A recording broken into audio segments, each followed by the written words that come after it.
नमस्कार। एक और टिप्पणी के साथ मैं अतुल चौरसिया। दुर्गा पूजा और दशहरा की रौनक पूरे देश में है। आप सबको ढेरों शुभकामनाएं। इस दशहरे पर आपके दो प्रण होने चाहिए, बुराई पर अच्छाई की विजय हो और साथ ही विज्ञापन पर सब्सक्रिप्शन की विजय हो। देश की पत्रकारिता बुराई और चापलूसी के चंगुल से आज़ाद हो। यह तभी होगा जब पत्रकारिता विज्ञापन के चंगुल से आज़ाद होगी। न्यूज़ लॉन्ड्री का सब्सक्रिप्शन इसका एक विकल्प है। जब आप पत्रकारिता में निवेश करेंगे तब पत्रकारिता भी जनहित की बात करेगी। न्यूज़ लॉन्ड्री को सब्सक्राइब करें और गर्व से कहें, मेरे खर्च पर आज़ाद हैं खबरें। हरियाणा के दो ताऊ हुक्का गुड़गुड़ा रहे थे। माइक लेकर एक रिपोर्टर उनके पास पहुंचा, सवाल दागा, ताऊ किसकी हवा चल रही है? ताऊ ने कहा कांग्रेस। रिपोर्टर दूसरे बुजुर्ग के पास पहुंचा और पूछा, ताऊ किसकी हवा चल रही है? ताऊ ने कहा, हवा तो बीजेपी की चले है, कांग्रेस की तो बस जुबान चले है। हरियाणा और जम्मू कश्मीर विधानसभा चुनाव के नतीजे आ गए। इसके साथ ही साफ हो गया कि लहर, आंधी और सुनामी में से कुछ भी नहीं आई, सिर्फ बहुमत आया। हरियाणा में भाजपा को और जम्मू कश्मीर में नेशनल कॉन्फ्रेंस को बहुमत मिला। हरियाणा का नतीजा चौंकाने वाला और भाजपा के लिए बड़ी राहत लेकर आया है, खासकर नरेंद्र मोदी के लिए। लोकसभा चुनाव के नतीजों में उनके नाम पर जो बट्टा लग रहा था, उसे हरियाणा के नतीजों ने थोड़ा कम कर दिया है। भाजपा लगातार तीसरी बार सत्ता में वापस आई है और पिछले दोनों बार के मुकाबले अपनी जीत को बड़ा करके आई है। हमें जम्मू कश्मीर के नतीजों को भी नहीं भूलना चाहिए। वहां पर लंबे वक्त के बाद लोकतंत्र फिर से वापसी कर रहा है। कश्मीर की जनता ने नेशनल कॉन्फ्रेंस और कांग्रेस के गठबंधन को स्पष्ट बहुमत दिया है। हरियाणा में बीजेपी इतिहास बनाने जा रही है। वहां 52 साल बाद कोई सरकार लगातार तीसरी बार सरकार बनाएगी। ये जम्मू कश्मीर की तस्वीर है जिसमें आप यहाँ पर देख सकते हैं कि नेशनल कॉन्फ्रेंस और कांग्रेस का गठबंधन जो है उसने शानदार जीत यहाँ पर हासिल की है और 49 सीटों पर जीत दर्ज की है। इन चुनावी नतीजों ने एक सवाल फिर से खड़ा किया है। यह सवाल हमारी अपनी बिरादरी यानी पत्रकारों और पोलस्टरों से है। आखिर क्यों चुनावी सर्वेक्षण और एग्जिट पोल बारंबार गलत साबित होते हैं? क्यों लोगों को भरमाया जाता है? लोकसभा में जो लोग मोदी को 400 पार करवा रहे थे, वही सर्वेक्षण वाले हरियाणा में कांग्रेस और कश्मीर में हंग असेंबली का दावा कर रहे थे। दोनों ही बातें गलत साबित हुई और यह साबित हुआ कि पोल के नाम पर एक बड़ा बाजार खड़ा हो गया है जिसके कई निहित स्वार्थ हैं। यह सत्य हो यह जरूरी नहीं है। काफी हद तक बिग बॉस जैसे शो की तरह, जहां रियलिटी का भ्रम पैदा किया जाता है, वास्तव में यहाँ रियल कुछ भी नहीं होता। पिछली बार 31 सीटें थी कांग्रेस पार्टी की, वो 50 से 58 पर पहुंच गए हैं और वही भारतीय जनता पार्टी जिसकी सीटें थी 40 पिछली बार, वो 20 से 28 पर सिमट गई हैं, अन्य को 10 से 14। कश्मीर में हंग असेंबली दिख रही है। क्या पीडीपी बीजेपी के साथ जा सकती है या नेशनल कॉन्फ्रेंस गठबंधन के साथ जा सकती है? राहुल गांधी की अगुवाई में कांग्रेस ने सीधी लड़ाई में, ऐसा लग रहा है एग्जिट पोल के मुताबिक, कि बीजेपी को हरा रही है। भारतीय जनता पार्टी दोबारा नहीं आने वाली है, तीसरी बार नहीं आने वाली है और बहुत एंटी इनकम्बेंसी वहां पर है। मनोहर लाल खट्टर को हटाया विजय त्रिवेदी जी, उसके बाद भी 21 पे सिमट गई है। ये बहुत इंटरेस्टिंग है। 59 कांग्रेस, जेजेपी सिर्फ 2, आईएनएलडी 4, अदर्स 4, सब जोड़ भी ले 21 और 2 23 और 8 31, तो भी 59 पे है अकेले हुड्डा साहब। भारत जैसे देश में लोगों की राजनीतिक सोच को भांप पाना आसान नहीं है, लेकिन इसका मतलब ये नहीं कि तुक्केबाजी शुरू कर दी जाए। समझदारी का तकाजा है कि वोटों की गिनती का इंतजार करना चाहिए। टेलीविजन वालों ने एग्जिट पोल को लोगों का फेवरेट टाइम पास बना दिया है। कुछ लोग इसमें सट्टा, शेयर बाजार भी जोड़ देते हैं। अपनी मेहनत का पैसा बचा कर रखिए। आगे धरपकड़ न्यूज है। धरपकड़ न्यूज। प्रधान सेवक श्री मोदी जी लोकसभा चुनाव में मिले सदमे से धीरे धीरे बाहर आ रहे हैं। झारखंड में होने वाले आगामी विधानसभा चुनावों के मद्देनजर श्री मोदी जी एक बार फिर से अपनी पुरानी लय में आते दिखे। 10 साल तक सत्ता सुख भोगने के बाद 11वें साल में एक गुप्त ज्ञान उनके ऊपर नाजिल हुआ। उन्हें इल्हाम हुआ कि झारखंड एक राज्य है जहां कायदे से शमशान और कब्रिस्तान वाला एजेंडा वो लागू नहीं कर पाए थे। उन्होंने झारखंड वासियों को आगाह किया है कि उनके यहाँ हिंदुओं और आदिवासियों की आबादी गिर रही है, क्योंकि घुसपैठिए लगातार घुसे जा रहे हैं। संथाल परगना में आदिवासी आबादी लगातार कम हो रही है, वहीं दूसरी आबादी घुसपैठियों की आबादी लगातार बढ़ रही है। श्री मोदी जी जब इस तरह के दावे करते हैं तब समूचा देश उनके आत्मविश्वास के सामने नतमस्तक होकर होठ दबाकर मुस्कुरा लेता है। श्री मोदी जी को फर्क नहीं पड़ता कि उनके झारखंड में घुसपैठ के दावे का कोई प्रमाण है या नहीं। उन्हें फर्क नहीं पड़ता कि हिंदुओं और आदिवासियों की घटी हुई आबादी का आंकड़ा क्या है। उन्हें यह स्पष्ट करने की जरूरत भी नहीं है कि झारखंड चारों तरफ से भारतीय राज्यों से घिरा हुआ है, फिर भी बांग्लादेशी घुसपैठ कैसे कर रहे हैं। उन्हें यह सफाई देने की भी जरूरत नहीं है कि 10 साल से उनकी सरकार है, उनकी नाक के नीचे सीमाएं इतनी असुरक्षित क्यों हैं, जहां से घुसपैठ जारी है। इतनी सारी सफाइयां देने के लिए श्री मोदी जी को आर्यावर्त की जनता ने अपना हुक्काम नहीं चुना है। जानकार बात बात पर कहते हैं किसी अन्य प्रधानमंत्री के कहे सुने का मान इतना नहीं गिरा जितना आज गिरा है। अगली खबर लश्कर नोएडा के एरिया कमांडर जी न्यूज से है।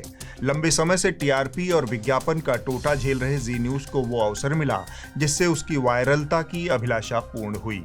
खबरिया चैनलों के हालिया इतिहास में यूं तो अनेक ऐसे वाकये दर्ज हैं जिनका उपयोग आप सिर झुकाने, शर्मिंदा होने, चिकना घड़ा बनने के लिए कर सकते हैं, लेकिन जी न्यूज ने जो कीर्तिमान बनाया है उसके कई और आयाम हैं।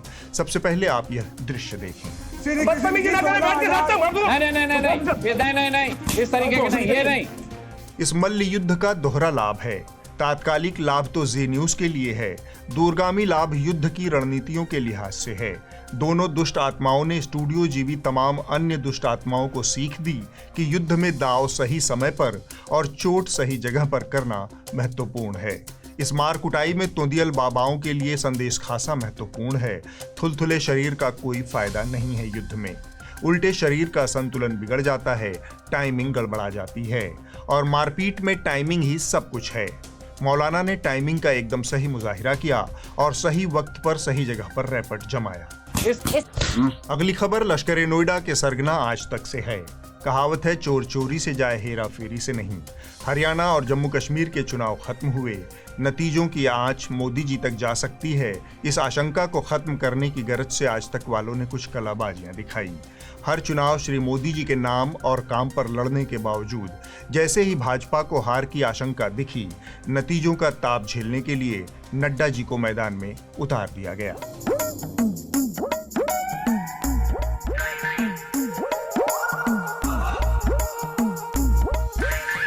आज तक की अधूर्तता काबिले तारीफ है। एक तरफ श्री मोदी जी को बचाया जा रहा है, राहुल को नड्डा से भिड़ाया जा रहा है। सवाल उठता है फिर खड़गे जी क्यों नहीं, राहुल गांधी क्यों? यही हेराफेरी है जिससे आज तक वाले बाज नहीं आ रहे। अगली खबर भी सरगना आज तक से ही है। इनका एक टेलीविजन चैनल है जो रायता फैलाता है। इसके बाद इनका एक यूट्यूब चैनल है जो फैले हुए रायते को समेटता है, जिसे ये लोग फैक्ट चेक कहते हैं। पहले आज तक की मूर्धन्य एंकरा श्वेता सिंह ने रायता फैलाया। वही श्वेता सिंह जिन्होंने ऑक्सीजन और कार्बन डाइऑक्साइड के कंफ्यूजन में हमें लीगल नोटिस भेज दिया था। जो ऑक्सीजन ग्रहण करता है साथ ही ऑक्सीजन ही छोड़ती है। गाय के दूध में रेडियो विकिरण से रक्षा करने की सर्वाधिक शक्ति होती है। 1 तोला घी से यज्ञ करने पर 1 टन ऑक्सीजन बनता है। ज्यादातर लोग इन्हें नैनो चिप वाली मैडम के नाम से जानते हैं। पहले आप इनका फैलाया हुआ रायता देखिए। अखिलेश यादव की पार्टी के नेता को खुशी इस बात की है कि मुस्लिम आबादी बढ़ रही है और मुस्लिम आबादी में समाजवादी पार्टी देश समाज का नहीं बल्कि उनके नेता अपनी पार्टी का विकास और बीजेपी की हार देख रहे हैं। महबूब अली समाजवादी पार्टी के विधायक हैं बिजनौर से। उन्होंने जो कहा उसे आधा अधूरा काट कर नैनो चिप वाली मैडम ने ये अफवाह फैलाई कि महबूब अली मुसलमानों की आबादी बढ़ाकर सत्ता पर कब्जे की बात कर रहे हैं। इसके बाद आज तक का यूट्यूब चैनल रायते को समेटने के लिए आगे आया। उसने बताया कि दरअसल महबूब अली जो कह रहे थे वो भाईचारे, अमन और शांति की बात थी। आप भी सुने। अमन के ऊपर हमारे लिए कुछ नहीं, लेकिन कहीं कुछ लोग कहते हैं अब प्रतिशत बढ़ रहा है, कान में कहेंगे, झोला डाल जाएंगे, और आने वाले वक्तों में समझ जाओ अब तुम्हारा राज खत्म हो जाएगा। आबादी बढ़ रही है मुसलमानों की इतनी, तुम्हारा और आगे सत्ता में आ जाएगी। ये काम तो मुगलों के वश में नहीं है। आज तक ने अब तक इस फर्जीवाड़े पर खेद प्रकट नहीं किया है। धरपकड़ न्यूज पर अगली खबर भी इसी आज तक से है। भाजपा के एक महान बदतमीज और बदजुबान प्रवक्ता हैं गौरव भाटिया, लेकिन देश के सबसे बड़े और गोल्ड स्टैंडर्ड पत्रकारिता वाले चैनल की हैसियत नहीं है कि वो सामने आकर ये बात कह सके कि गौरव भाटिया एक सीरियल ऑफेंडर है। वह आदतन गाली गलौज, मारपीट और हिंसा की बातें करता है, इसलिए उनका चैनल भाटिया को अपने शो में नहीं बुलाएगा। भाटिया की बदतमीजियों की एक अंतहीन श्रृंखला है।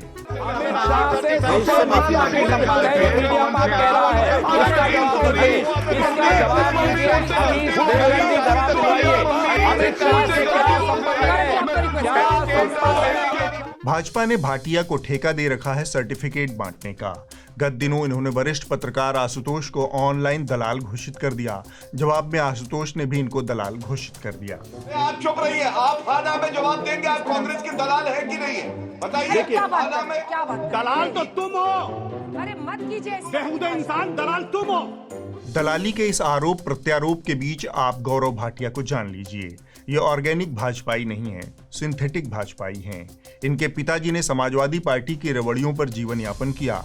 पिताजी के बाद उनकी बिछाई बिसात पर गौरव भाटिया भी लाभार्थी बने।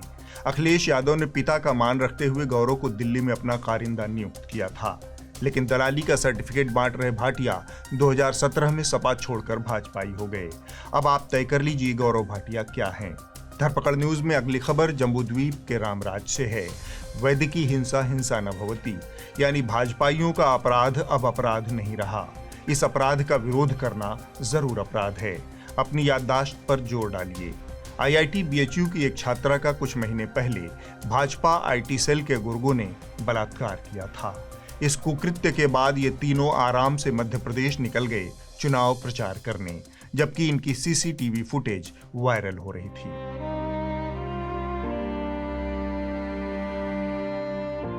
जम्बूद्वीप के रामराज्य से ताजा सूचना ये है कि ये तीनों आरोपी जमानत पर आजाद हो चुके हैं। थोड़ा ठहरिए, बाकी सूचना भी जान लीजिए।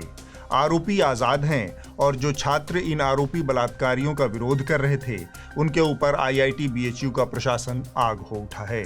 उसने गैंगरेप के खिलाफ प्रदर्शन करने वाले 13 छात्रों को सस्पेंड कर दिया है। 6 छात्राएं 1 महीने के लिए और 7 छात्र 3 महीनों के लिए सस्पेंड। कारण अनुशासनहीनता को बताया गया है। हिम्मत कैसे हुई तुम्हारी एक बलात्कार पीड़ित लड़की के हक में आवाज उठाने की? हिमाकत कैसे की तुम लोगों ने बलात्कारियों को गिरफ्तार करवाने की? इसके साथ ही धरपकड़ न्यूज समाप्त हुए। नमस्कार।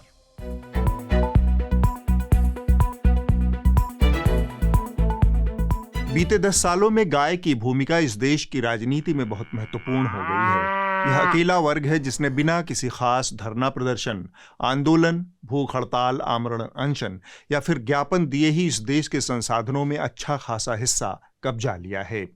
गायों को रास्ता देने के चक्कर में बीते 10 सालों में अनगिनत बेकसूर लोगों को अपनी जान भी देनी पड़ी है।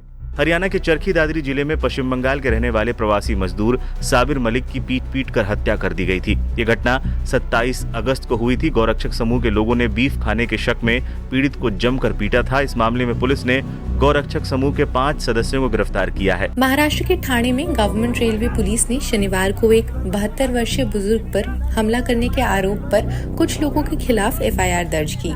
इन लोगों ने बुजुर्ग को मुंबई जाने वाले इस एक्सप्रेस ट्रेन में बीफ ले जाने का आरोप लगाकर उनके साथ मारपीट की। दरअसल 16 फरवरी की सुबह भिवानी के लोहारू में बोलेरो में 2 जले हुए मानव कंकाल मिले थे।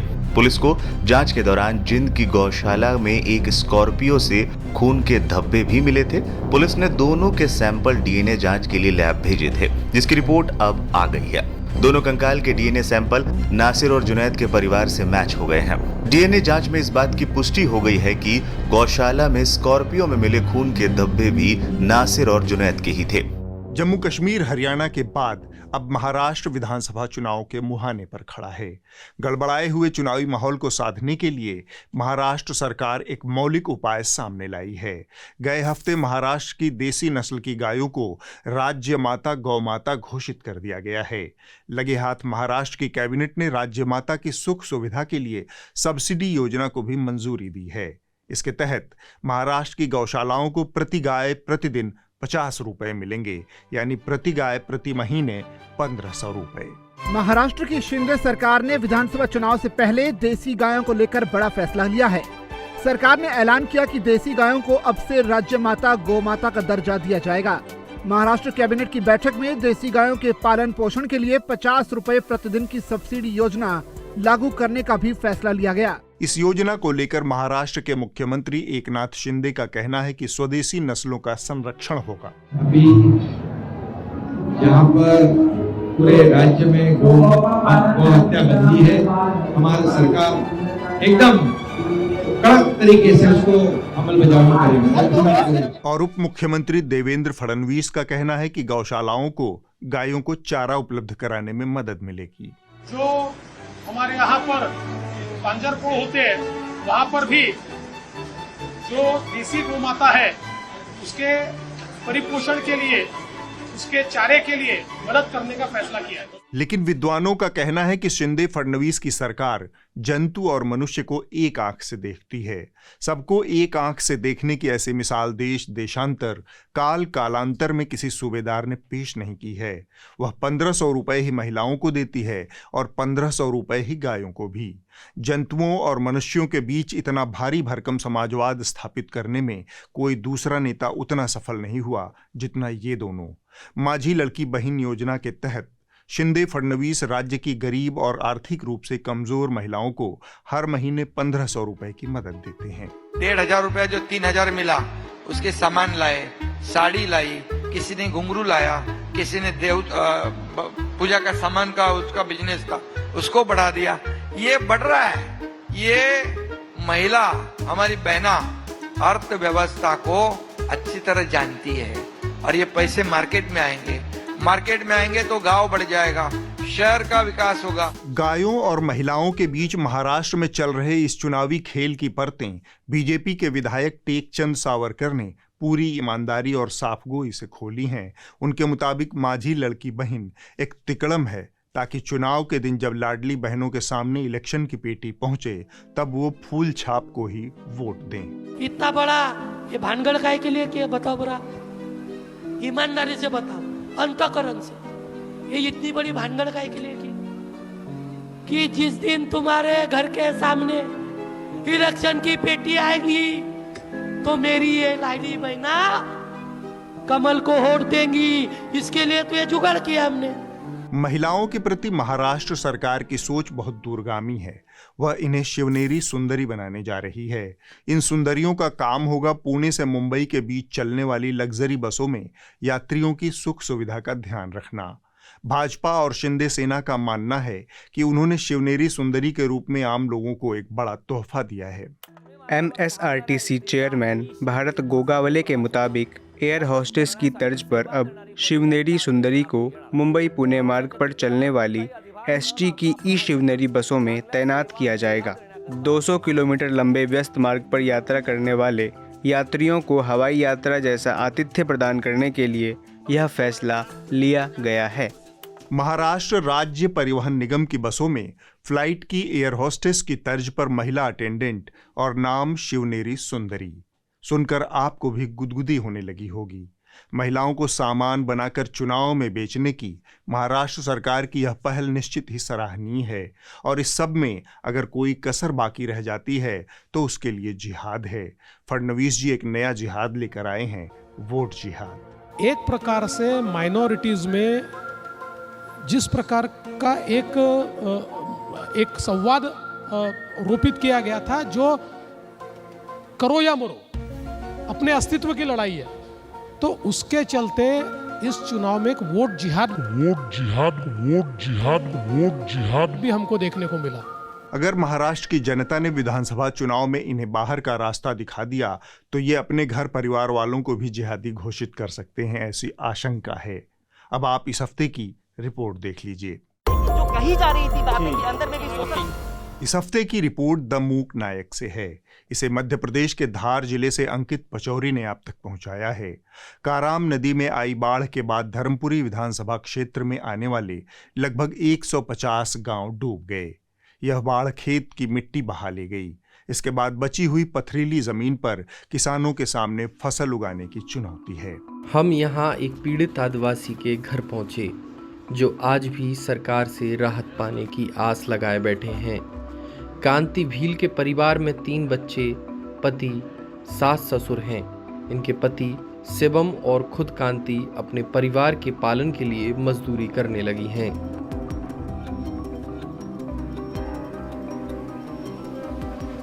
मजदूरी करने की जरूरत इसलिए पड़ी क्योंकि जो खेत साल 2022 के पहले तक इन्हें कपास, गेहूं, मक्का आदि की फसल देता था, अब नदी की तलहटी की तरह पथरीला हो चुका है। अगले हफ्ते होगी एक और टिप्पणी। नमस्कार।